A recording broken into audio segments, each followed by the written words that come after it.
Students, welcome on my YouTube channel. तो आज हम पढ़ने जा रहे हैं 11th क्लास का चैप्टर 2 जिसका नाम है बेसिक अकाउंटिंग टर्म। जैसे कि आप लोगों को पता है मैं चैप्टर 1 जो है आपका वो पूरा खत्म करवा चुकी हूँ। तो आज आपकी चैप्टर 2 की पहली क्लास है जिसके अंदर हम अकाउंटिंग के टर्म्स को पढ़ेंगे। जैसे कि आप यहाँ देख सकते हैं मैंने यहाँ पे 10 टर्म्स लिखी हैं। ये 10 टर्म्स आज मैं आपको समझाने वाली हूँ कि इनका मतलब एक्चुअल में होता क्या है और ये आगे आने वाले टाइम में आपको सुनने को हमेशा मिलती ही रहेगी। तो हम बात करते हैं पहले, यहाँ पे मैंने लिखा है एंट्री। अब एंट्री का मतलब तो सबको पता है कि एंट्री का मतलब क्या होता है, आना।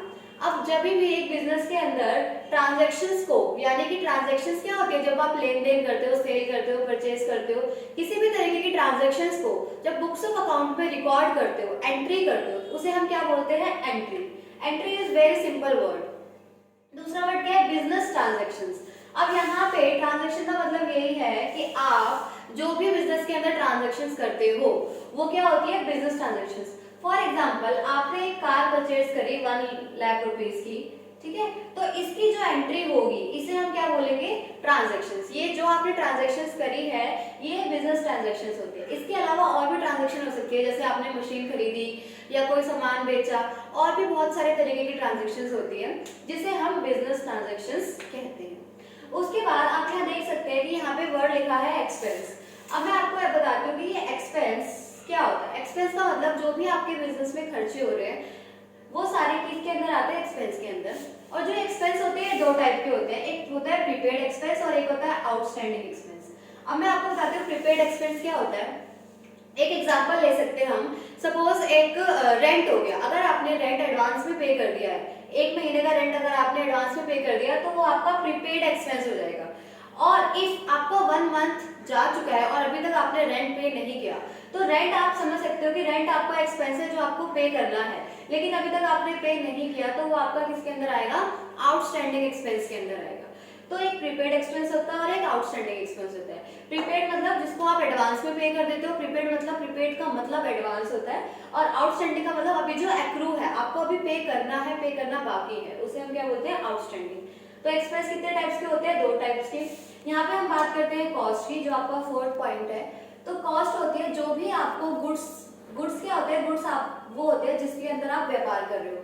तो गुड्स को बनाने में जितनी भी लागत आती है उसे हम क्या बोलते हैं, कॉस्ट। हिंदी में बात करें तो हम इसे क्या बोलते हैं, लागत। 5th पॉइंट क्या है यहाँ पे, एसेट्स। अब इसी तरीके से देखा जाए तो एसेट्स भी कितने टाइप्स की होती है, 2 टाइप्स की।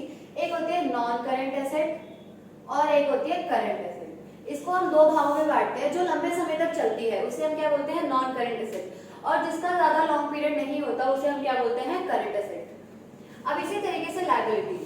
अब एसेट्स क्या होती है, वैसे एसेट्स का मतलब है संपत्ति। आपके फर्म के अंदर जितनी भी एसेट है जिसको आप मनी के अंदर कन्वर्ट कर सकते हो एक टाइम पे, उसे हम क्या बोलते हैं, एसेट्स बोलते हैं। इसी तरीके से लायबिलिटी। लायबिलिटी क्या होती है, लायबिलिटी हमारी रिस्पॉन्सिबिलिटी होती है। रिस्पॉन्सिबिलिटी का मतलब है आपको एक टाइम पर आकर ये जो लायबिलिटी है वो आपको पे करनी ही करनी है। तो ये क्या होती है, रिस्पॉन्सिबिलिटी होती है आपकी लायबिलिटी। अब इसी तरीके से लायबिलिटी भी 2 टाइप्स की होती है। पहली कौन सी होती है, नॉन करंट लायबिलिटी, और उसके बाद कौन सी होती है, करंट लायबिलिटी। हम बात करें तो लायबिलिटी कितने टाइप्स की होती है, नॉन करंट लायबिलिटी और एक करंट लायबिलिटी। अब ये भी इसी तरीके से नॉन करंट लायबिलिटी वो लायबिलिटी होती है जिनके लिए आपके पास 1 साल से ज्यादा का समय होता है पे करने के लिए, और जिनके अंदर आपके पास 1 साल से ज्यादा का समय नहीं होता उसे हम क्या बोलते हैं, current liability. Non current liability के अंदर हम एग्जांपल ले सकते हैं बैंक लोन, और इसके अंदर हम एग्जांपल ले सकते हैं क्रेडिटर, जिसका अमाउंट आपको 1 साल के अंदर अंदर पे करना होता है, और इसका अमाउंट आप 1 साल से ज्यादा के अंदर पे कर सकते हो आराम से, 2 साल, 3 साल, 4 साल के अंदर। अब यहाँ पे 7 टर्म लिखी है मैंने, कैपिटल। अब यहाँ पे कैपिटल का मतलब क्या होता है, जब भी आप बिजनेस शुरू करते हो उस बिजनेस के अंदर आप जितनी भी चीजों को लगाते हो, जितनी भी चीजें यूज करते हो, जैसे सपोज आपने एक बिजनेस शुरू करने के लिए लैंड परचेज करी, ठीक है, मशीनरीज लगाई, जितना भी आपने अमाउंट बिजनेस के अंदर लगाया वो सारा किसके अंदर आता है, कैपिटल के अंदर। 8 पॉइंट यहाँ पे है ड्राइंग्स। ड्राइंग्स क्या होती है, आपके फर्म, आपकी कंपनी, आपके बिजनेस के अंदर इफ कोई सामान पड़ा है और आप वो सामान उठा के अपने होम में ले जाते हो या घर ले जाते हो तो उसे हम क्या बोलते हैं, ड्राइंग्स। ड्राइंग्स के अंदर आप अपने बिजनेस की चीज को जब उठाकर घर ले जाते हो तो उसे हम ड्राइंग्स बोलते हैं। इनकम, इनकम क्या होती है? जब आप सेल करते हो जो भी आपके पास इनकम आती है वो क्या होती है? इनकम। सपोज सेल प्राइस आपका एक तरीके से इनकम होता है, आपने कोई सामान बेचा और उससे जो अमाउंट आया, this is called your income. अब यहाँ पे हम गेन्स की बात करते हैं। गेन्स क्या होते हैं? गेन्स वो होते हैं एक तरीके का प्रॉफिट है, लेकिन ये अचानक से होने वाला प्रॉफिट है। अगर मैं आपको एक एग्जांपल देके समझाऊं, सपोज आप एक बस में चढ़े और आपने टिकट नहीं ली और टिकट कलेक्टर वाला भी टिकट टिकट के लिए बोलना आपसे भूल गया, तो वो एक तरीके से आपका अचानक से होने वाला प्रॉफिट था। जो प्रॉफिट हो गया, आपको जो पैसा पे करना था, जो आपका खर्चा होने वाला था, वो खर्चा नहीं हुआ और वो बच गया।